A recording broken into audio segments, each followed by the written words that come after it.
Hello friends. अभी जैसे हम अवचेतन मन की शक्ति के बारे में बात कर रहे हैं और मैं उस पे एक वीडियो डेली पोस्ट कर रहा हूँ। मैं अपनी पुस्तक को पढ़ रहा हूँ और जो भी चीज़ें हो रही हैं बताने लायक, जो शेयर करने लायक चीज़ें हो रही हैं, मैं उनको आप लोगों के साथ शेयर कर रहा हूँ प्रतिदिन। तो इसी संदर्भ में आज एक बात करते हैं कि हम लोग सोचते तो बहुत कुछ हैं, बहुत कुछ करना चाहते हैं, लेकिन हमें वो काम करने से पहले डर भी बहुत लगता है। हम लोग इनिशिएटिव ही नहीं ले पाते, उस काम को हम लोग कर ही नहीं पाते। इसलिए जो सबसे पहली बात है वो तो हमें अपने भय को दूर करना होगा। भय से मुक्ति जब होगी तभी हम किसी काम को अच्छे से कर पाएंगे। जैसा कि मैं पुस्तक के माध्यम से ये आप लोगों को बता रहा हूँ कि बाइबल में भय दूर करने का एक आदर्श सूत्र है। मैंने ईश्वर को चाहा और उन्होंने मेरी बात सुनी तथा सभी भयों से मुक्ति दे दी। तो एक तो भय दूर करने के लिए हमें ईश्वर की शरणागति लेनी पड़ेगी। हमें ईश्वर से प्रार्थना करना पड़ेगा कि वो हमें हमारे मन से भय को दूर करें, जिससे कि हम किसी भी चीज़ को इनिशिएटिव लेने का हमारे अंदर साहस आ पाए। और दूसरी चीज़ें अब मैं बता रहा हूँ कि इसके उपाय क्या हैं, इनको कैसे। अब हमने प्रार्थना तो कर ली और भगवान हमारा साथ देंगे, ये हमें पूर्ण विश्वास है। लेकिन अब इसको भय से मुक्त होने के उपाय क्या क्या हैं, तो इसके लिए कुछ पॉइंट्स हैं जिन्हें मैं आप लोगों के साथ शेयर कर रहा हूँ।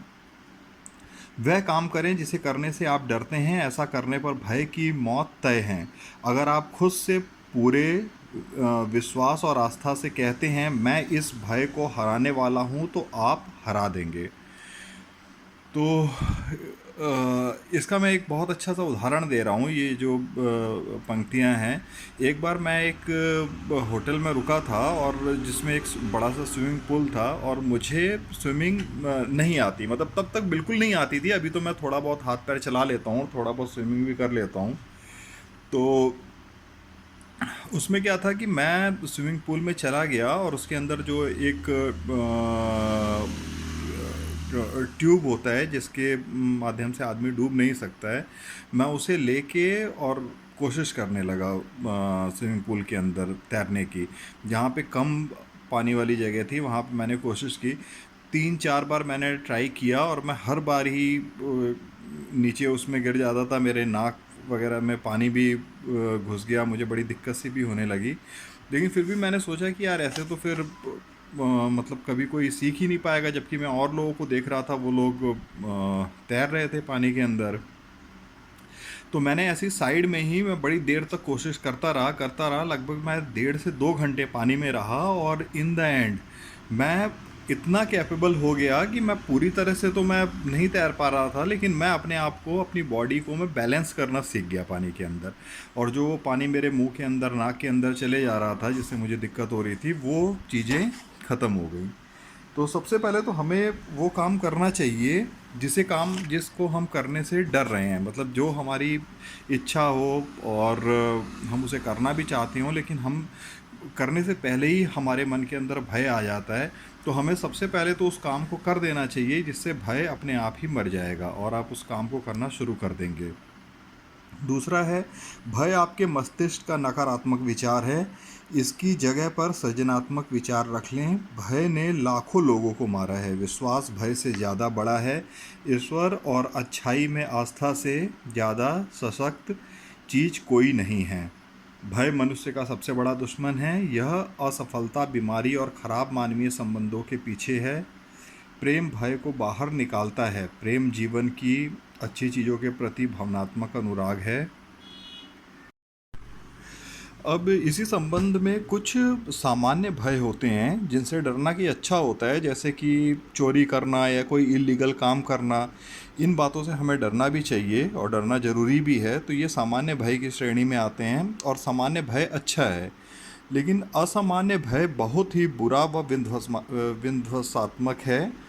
भय के विचार लगातार सोचने से असामान्य भय मनोविकार और ग्रंथियां विकसित होती हैं। किसी चीज़ से लगातार भयभीत रहने से भय और आतंक का एहसास उत्पन्न हो जाता है। तो यही है कि जो असामान्य भय हैं, जो मतलब जिनका कोई अस्तित्व नहीं है, लेकिन हम उसको ख्याली पुलाव अपनी दिमाग में पकाते रहते हैं और उल्टा सुल्टा सोचते रहते हैं, और जिससे हम भयभीत होते रहते हैं। तो ये इस तरह के असामान्य भय होते हैं, इनसे हमें बचना चाहिए, और ये बहुत ही ज़्यादा डेंजरस होते हैं। ये आपके जीवन को बहुत ही बुरी तरह से प्रभावित करते हैं, और इनसे हमेशा ही बच के रहना चाहिए। आप असामान्य भय को जीत सकते हैं जब आप जान जाते हैं कि आपके अवचेतन मन की शक्ति परिस्थितियों को बदल सकती है और आपके दिल की प्रबल इच्छाओं को साकार कर सकती है। अपनी इच्छा पर तत्काल ध्यान दें और इसके प्रति निष्ठावान रहें। जो आपके भय के विपरीत है, यही वह प्रेम है जो भय को दूर भगाता है। अगर आप असफलता से भयभीत रहते हैं तो सफलता की ओर ध्यान दें। अगर आप बीमारी से भयभीत हैं तो संपूर्ण स्वास्थ्य पर ध्यान दें। अगर आप दुर्घटना से डरते हैं तो ईश्वर के मार्गदर्शन और संरक्षण पर ध्यान दें। अगर आप मौत से डरते हैं तो शाश्वत जीवन के बारे में सोचें। ईश्वर जीवन है और यही सब आपका जीवन है, तो इसमें इन्हीं बातों पे ज़्यादा जोर दिया गया है कि अगर आप जिस जिस भी चीज़ से डरते हैं, जो मतलब जिन भी बातों का आपके अंदर ख्याल आता है और आप नेगेटिविटी में जाते हैं, वो चीज़ें ही आपके जीवन में घटने लग जाती हैं। अगर आप ख़राब स्वास्थ्य के बारे में सोचते रहते हैं तो आपका स्वास्थ्य अच्छे होते हुए भी आप ख़राब ही फील करते हैं। और अगर आप असफलता के बारे में हमेशा सोचते हैं तो आप एक अच्छा काम, अच्छा परफॉर्मेंस देने के बाद भी आपके साथ कुछ ना कुछ गलत ही हो जाता है। इसलिए हमेशा ही अच्छे से अच्छा सोचें, भय से मुक्त रहें, अपना जो भी काम कर रहे हैं उसे अपनी पूर्ण निष्ठा के साथ करें और डरे नहीं। और इन द एंड में बस यही कहना चाहूँगा कि आप अच्छा सोचेंगे तो अच्छा मिलेगा। जैसा सोचेंगे वैसा ही आपके जीवन में घटित होगा। धन्यवाद। जय श्री राम।